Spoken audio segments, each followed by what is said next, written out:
Hello, कैसे हैं आप लोग। मैं उम्मीद करता हूं कि आप लोग बहुत ही स्वस्थ एवं मस्त होंगे और आप सभी का स्वागत है हमारे यूट्यूब चैनल BPSA क्लासेज में।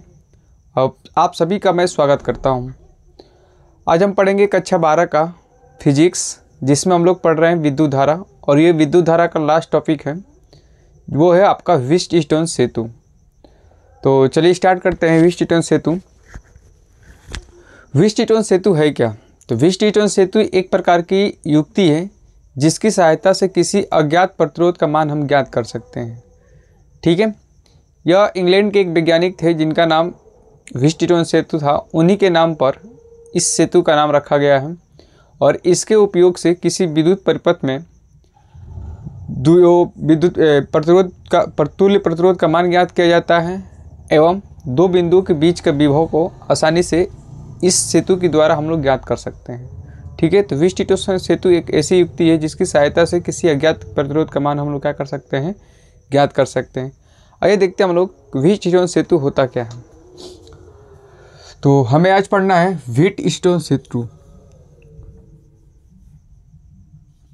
व्हिटस्टोन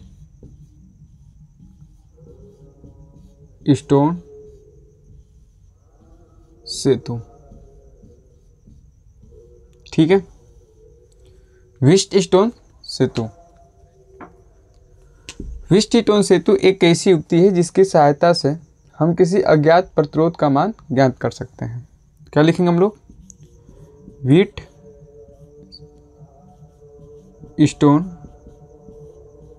सेतु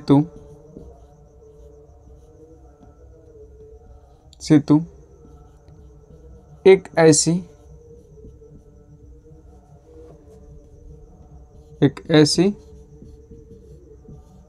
युक्ति है जिसकी सहायता से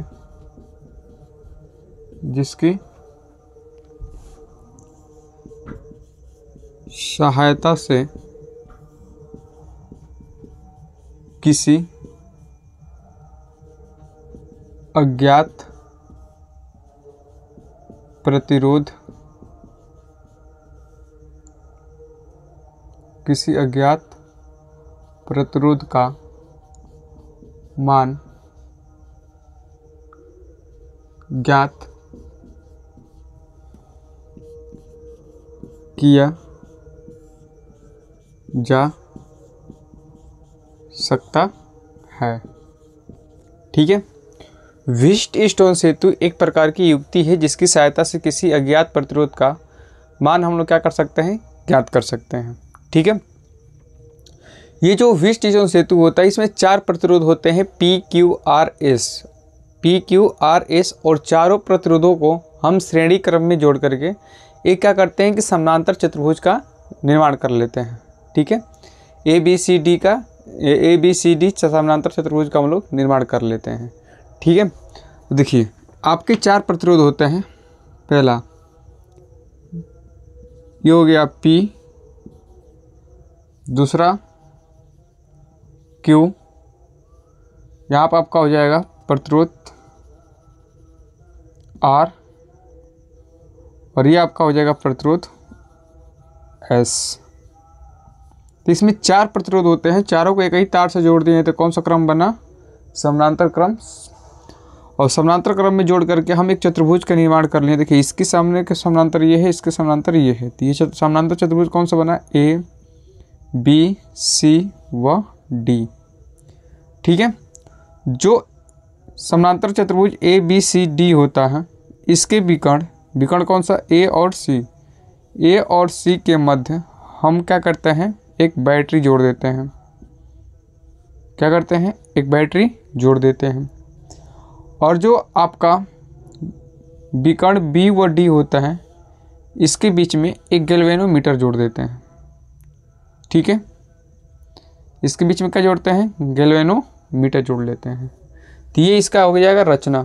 क्या रचना में लिखेंगे हम लोग कि व्हिटस्टोन सेतु में 4 प्रतिरोध PQRS समानांतर क्रम में जुड़कर चतुर्भुज ABCD का निर्माण करते हैं और चतुर्भुज ABCD का विकर्ण ए और सी के मध्य एक बैटरी जोड़ देते हैं। विकर्ण बी व डी के मध्य धारामापी गैल्वेनोमीटर जोड़ देते हैं। ठीक है, इसमें क्या होता है कि पी क्यू और एस का मान क्या होता है, ज्ञात होता है, जबकि आर का मान हमें ज्ञात नहीं होता है, जिसे हमें क्या करना होता है, ज्ञात करना होता है इस युक्ति की सहायता से। तो संतुलन की स्थिति में क्या होती है, संतुलन की स्थिति में, संतुलन की स्थिति में ये आपका होता है कि जो बी और डी बिंदु है, इन दोनों बिंदुओं का विभव क्या होता है, समान हो जाता है। और ये जो विभवांतर समान, विभव क्या हो जाएगा, समानांतर हो जाएगा, तो विभवांतर कितना हो जाएगा, जीरो। क्या हो जाएगा, विभव जीरो। जब विभवांतर जीरो हो जाएगा तो विद्युत धारा प्रवाहित नहीं होगी, इसलिए इसमें गैल्वेनोमीटर में विद्युत धारा प्रवाहित नहीं होता है। तो गैल्वेनोमीटर में किसी प्रकार का विक्षेप नहीं आता है। ठीक है, तो ना तो दाएं इसका विक्षेप होगा, ना इसके बाएं विक्षेप होगा। ठीक है, उस स्थिति में क्या होता है कि चतुर्भुज के संलग्न दो भुजाओं के प्रतिरोधों का अनुपात, प्रतिरोध कौन सा है, पी क्यू। तो चतुर्भुज के संलग्न दो भुजाओं के प्रतिरोधों का अनुपात जो होता है वह शेष दो संलग्न भुजाओं के प्रतिरोधों के अनुपात के क्या होता है, बराबर होता है। ये आपकी क्या होती है, संतुलन की स्थिति होती है। ठीक है, तो आइए देखते हैं हम लोग कैसे होता है।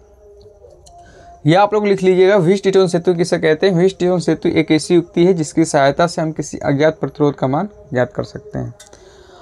आइए देखते हैं। अब इस तो हमारा परिभाषा हो गया। अब हम देखेंगे रचना। रचना में क्या होता है कि व्हिटस्टोन सेतु में, व्हिटस्टोन सेतु में चार प्रतिरोध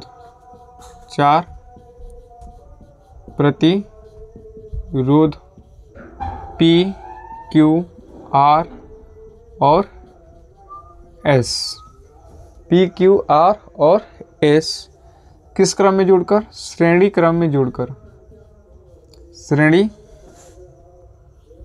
क्रम में जुड़कर एक समानांतर चतुर्भुज, एक समांतर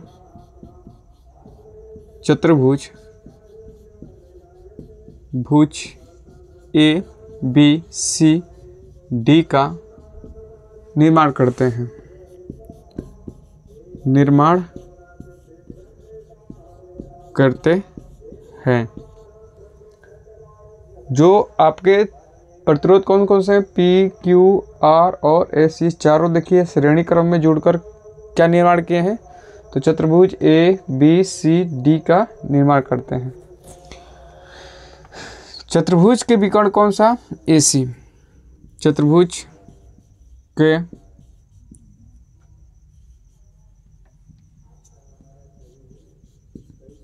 विकर्ण एसी के मध्य एक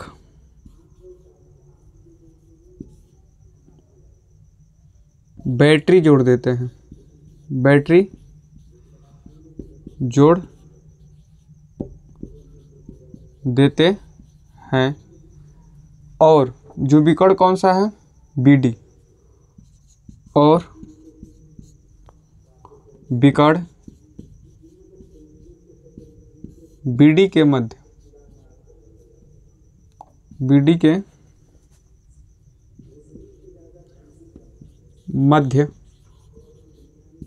बीडी के मध्य क्या करते हैं, एक गैल्वेनोमीटर,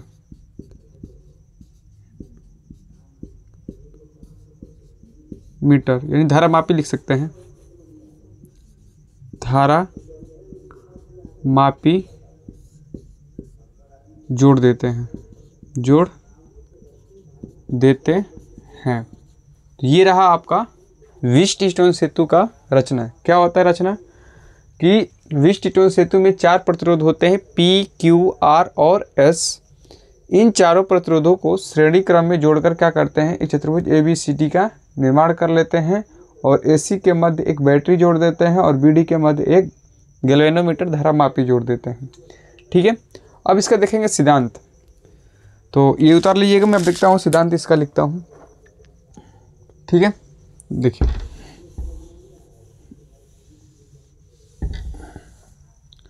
अब देखेंगे हम इसका सिद्धांत। सिद्धांत क्या होता है, किस सिद्धांत पे कार्य करता है ये। तो देखिए संतुलन की स्थिति में इसमें P, Q, R और S 4 प्रतिरोध होते हैं, जिसमें P, Q, S का मान ज्ञात होता है और R का मान अज्ञात होता है।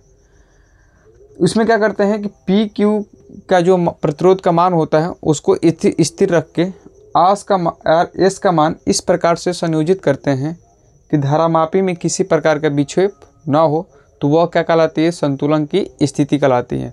और संतुलन की स्थिति में संलग्न 2 भुजाओं के प्रतिरोधों का अनुपात शेष 2 संलग्न भुजाओं के प्रतिरोधों के अनुपात के बराबर होता है।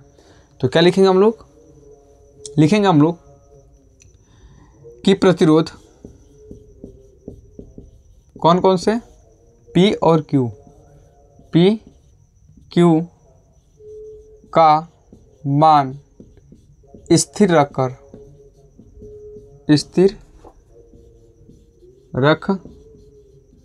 कर किसका मान संयोजित करते हैं, R का मान, ये गलत हो रहा है, P, Q,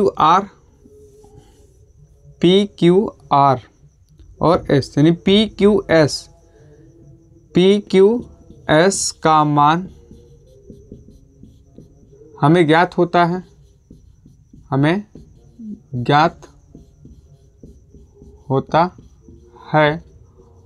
और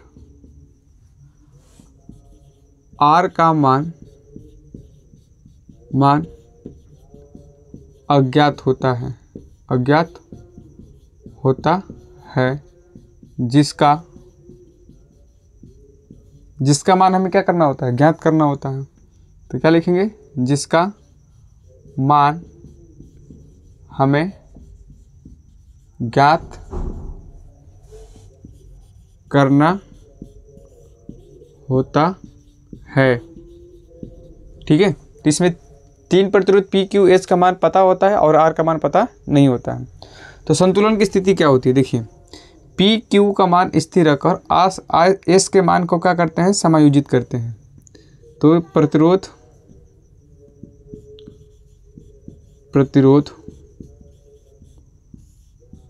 P, Q का मान स्थिर रख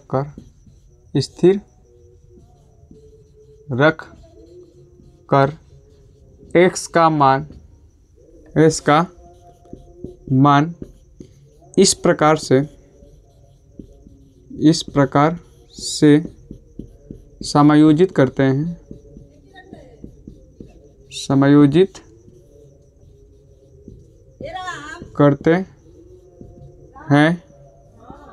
कि धारामापी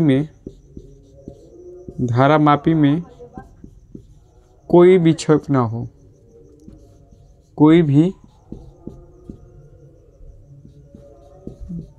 विक्षेप न हो।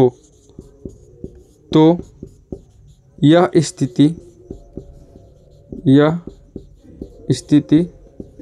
संतुलन की स्थिति कहलाती है। संतुलन की स्थिति कहलाती है। ठीक है, और जब संतुलन की स्थिति होगी तो क्या होगा, जब संतुलन की स्थिति होती है तो उस समय संलग्न 2 भुजाओं का प्रतिरोधों का अनुपात शेष 2 संलग्न भुजाओं के प्रतिरोधों के अनुपात के बराबर होता है। तो क्या लिखेंगे, संतुलन की स्थिति में संतुलन की स्थिति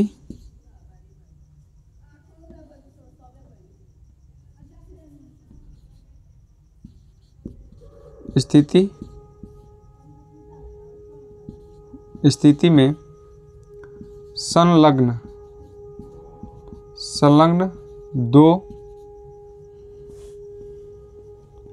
दो भुजाओं के प्रतिरोधों का अनुपात,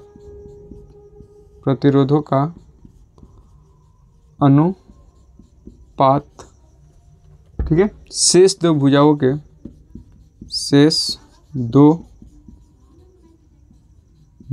के प्रतिरोधों के अनुपात के बराबर होता है। भुजाओं के प्रतिरोधों के अनुपात के बराबर होता है। तो शेष अनुपात कौन कौन सा होगा? दो भुजाओं का अनुपात। ये दो संलग्न भुजा हैं तो ये हो जाएगा P बटे में Q इक्वल टू, ये हो जाएगा R बटे में S। ये आपकी क्या होती है? संतुलन की स्थिति कहलाती है। ठीक है, देखकर आप लोग नोट कर लीजिए। फिर हम लोग इसको देखते हैं कार्यविधि। ठीक है, तो अब आइए हम देखते हैं कार्यविधि। कार्यविधि में हम लोग देखते हैं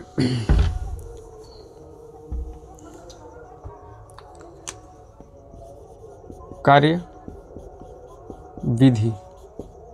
तो ध्यान से देखिए, ये आपकी बैटरी है। बैटरी से क्या होगा? विद्युत धारा प्रवाहित होगी I। जब यहाँ से आएगी तो दो भागों में क्या हो जाएगी? दो तार हैं तो इस I जो है दो पार्ट में बढ़ जाएगा। इधर जाएगा आपका I1 और इधर आपका क्या हो जाएगा? I2।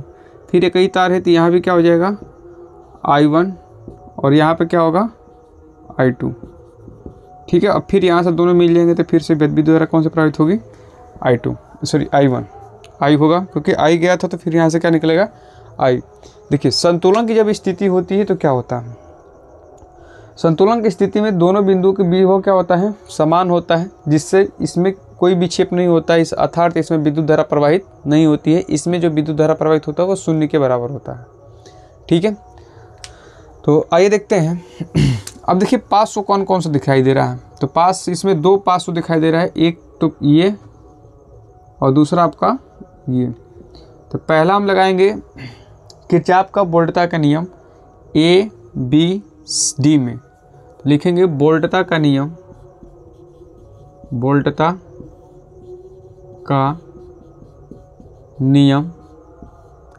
पार्श्व ABD में लगाने पर। इस वाले में हम लोग क्या करेंगे कि वोल्टता का नियम लगाएंगे।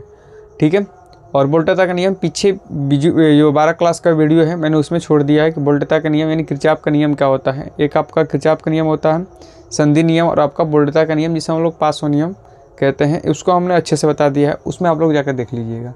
तो अब हमें देखना है वोल्टता का नियम लगाने पर। यहाँ से हम लोग क्या करते हैं, इसमें हम लोग वोल्टता का नियम लगाएंगे तो इस बिंदु से चलना प्रारंभ, फिर घूम के यहीं पे आ जाएंगे। तो मैं बिंदु B से चलना प्रारंभ करता हूँ।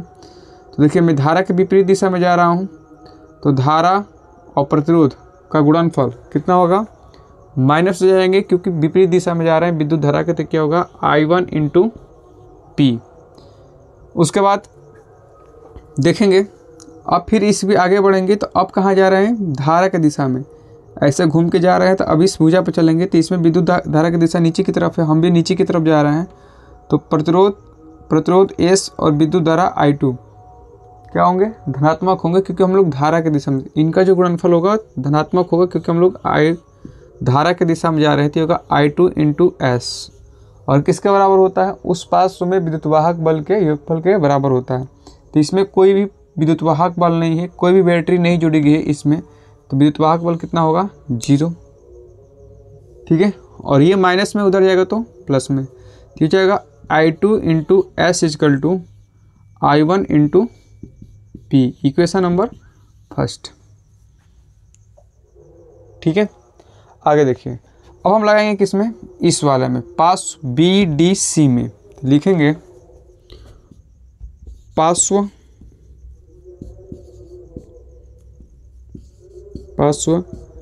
BDC में वोल्टता का नियम लगाने पर, वोल्टता का नियम